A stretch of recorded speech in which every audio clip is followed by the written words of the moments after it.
बच्चों, एक बार फिर से आपका सबका स्वागत है यूनिक ट्यूटोरियल के चैनल पे। और आज का वीडियो फिर लेकर आई हूँ 12th स्टैंडर्ड स्टूडेंट्स के लिए। तो भाई ओसी की बात आ रही है, कुछ नहीं पढ़ा है और लेंदी भी है। पर ओसी एक्चुअली में तो अगर कुछ भी नहीं किया तो मैंने बार बार एडवाइस किया था कि 2 चैप्टर्स ऐसे, अगर आपने उन 2 चैप्टर्स को भी कर लिया तो भाई पास तो हो जाओ। फिर भी आपको अगर ऐसा थोड़ी सी ग्रेडी आ रही है कि अब तो कुछ नहीं किया है, एंड टाइम आ रहा है, हमको एटलीस्ट हम चाहिए कि 80 मार्क्स के पेपर्स में आप मोर देन 50 लेकर चले जाए। हमारा 60 नहीं क्रॉस हो लेकिन 50 क्रॉस होके 51 से 60 के बीच में आ जाए।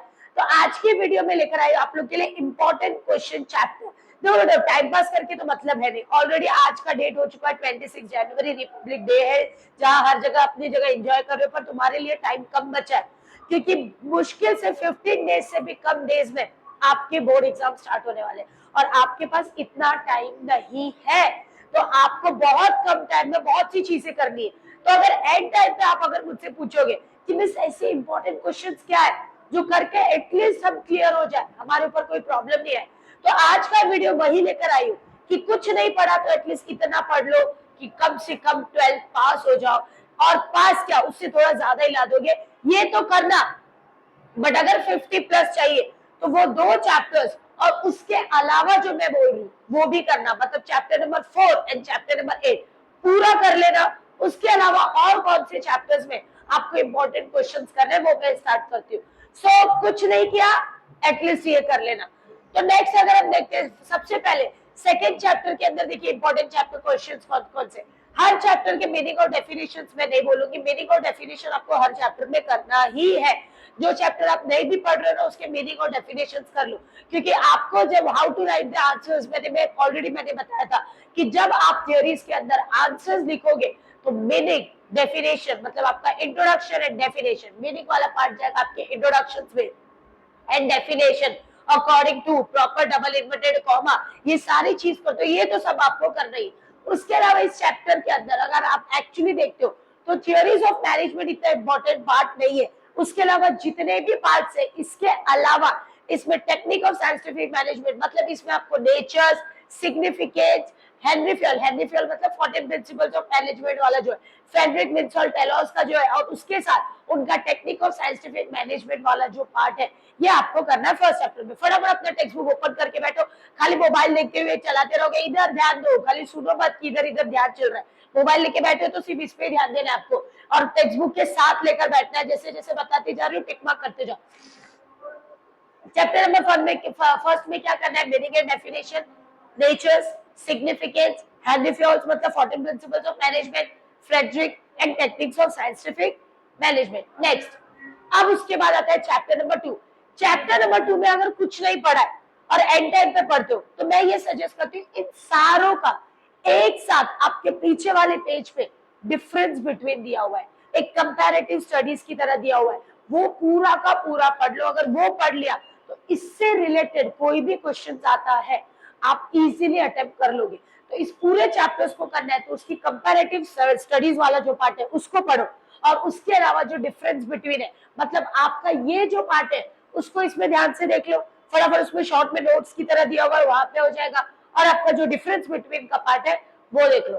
नेक्स्ट आपका आता है चैप्टर नंबर 4। देखो मैं तो इसमें यही सजेस्ट करूंगी कि कर सकते हो तो पूरा करो, बट अगर कुछ भी नहीं किया, जिसको 50 के ऊपर चाहिए भाई पूरा ही कर लो, जिनको ऐसे पास ही होना है, तो आपको इसमें करना क्या है, मीनिंग एंड डेफिनेशन कर लो, बिजनेस सर्विस का जो फीचर्स वाला पार्ट है वो, बैंकिंग में types and E banking service बहुत ज्यादा पूछा जाता है उसको करो, इंश्योरेंस के अंदर प्रिंसिपल और टाइप्स ऑफ इंश्योरेंस के अंदर लाइफ एंड मरीन इंश्योरेंस, उसके अंदर भी आप देखोगे तो लाइफ LIC थोड़ा टफ है और उसके ऊपर पूछते ज्यादा है, वो करो। ट्रांसपोर्ट के अंदर मोड ऑफ ट्रांसपोर्ट का एडवांटेज एंड डिसएडवांटेजेस, कौन कौन से मोड्स है वो ऑलरेडी आपको पता है, रोड, रेलवे, ये सब, तो बहुत ही सिंपल पार्ट है, आराम से एक दो वर्ड पॉइंट्स पढ़ लोगे सब हो जाएगा।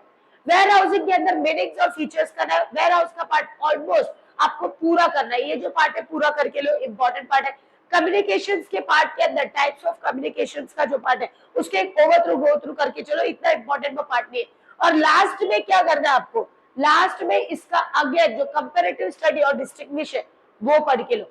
अगेन अगर इतना पार्ट कर लिया, देखो ये चैप्टर बहुत हाई वेटेज है, 24-25 मार्क्स का अकेला चैप्टर है, और 80 मार्क्स के अंदर अगर इतना हाई वेटेज चैप्टर्स है तो अगेन मैं बोल रही हूँ first preference do the whole chapter, second preference कुछ भी नहीं हुआ है, पूरा साल टाइम पास किया, पूरा साल कुछ नहीं किया, तो एटलीस्ट ये जो टिक मार्क दिए वो करके रख लो।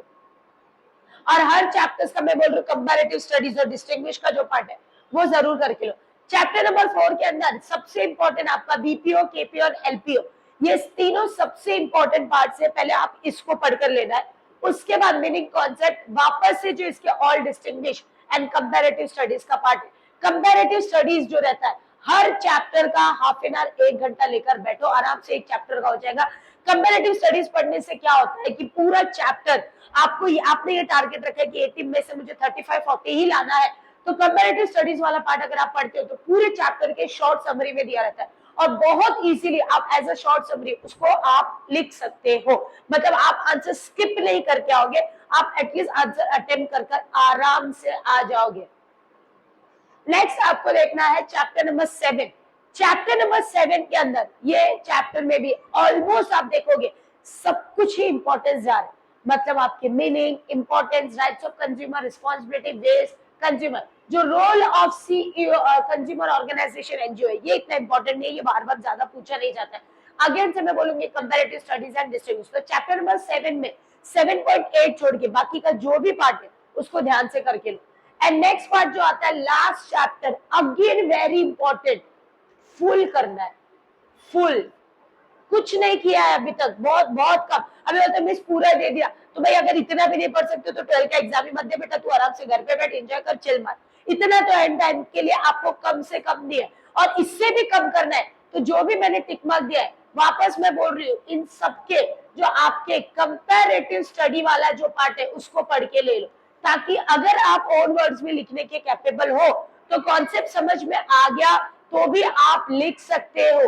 तो ये जितने भी आपको चैप्टर्स या जो भी ये चीजें हमने बताई है, ये सारी चीजें अपने टेक्स्ट बुक्स में प्रॉपर टिक मार्किंग करके लो, और जितना अच्छे से आप पढ़ सकते हो हर एक आंसर्स के पॉइंट्स को अच्छे से पढ़ो, और उसके अंदर का जो डिस्क्रिप्शन है, अगर कंपैरेटिव स्टडीज आपने देख लिया तो पॉइंट्स को ऐड करने के बाद, कंपैरेटिव स्टडीज में कॉन्सेप्ट को क्लियर करने के बाद आप वहां पर जाकर उसको बहुत इजीली अटेम्प्ट कर सकते हो, बहुत इजीली उसको लिख सकते हो। तो अगर आपने इतना ध्यान दे दिया ऑटोमेटिकली आपका आधा प्रॉब्लम तो सॉल्व हो गया। तो यहाँ पे तो दूसरा कोई प्रॉब्लम ही नहीं है, और प्रॉब्लम होगी तब जब आप खुद नहीं करोगे। अगर थोड़ी थोड़ी फोकस करोगे तो हो जाओगे। बाकी बड़े प्रॉब्लम सॉल्व करने के लिए यूनिक ट्यूटोरियल हमेशा आपके साथ है। तो चैनल को लाइक, शेयर, सब्सक्राइब करो, और ऐसे ही और वीडियोस अपने फ्रेंड्स के साथ, सिर्फ खुद का फायदा नहीं, फ्रेंड्स का भी फायदा देखना है, फ्रेंड्स को भी भेजो। और इतना इंपॉर्टेंट पार्ट दिया है भाई, पढ़ लेना, नहीं तो अगर अब भी नहीं किया ना तो ड्रॉप लग जाएगा बेटा।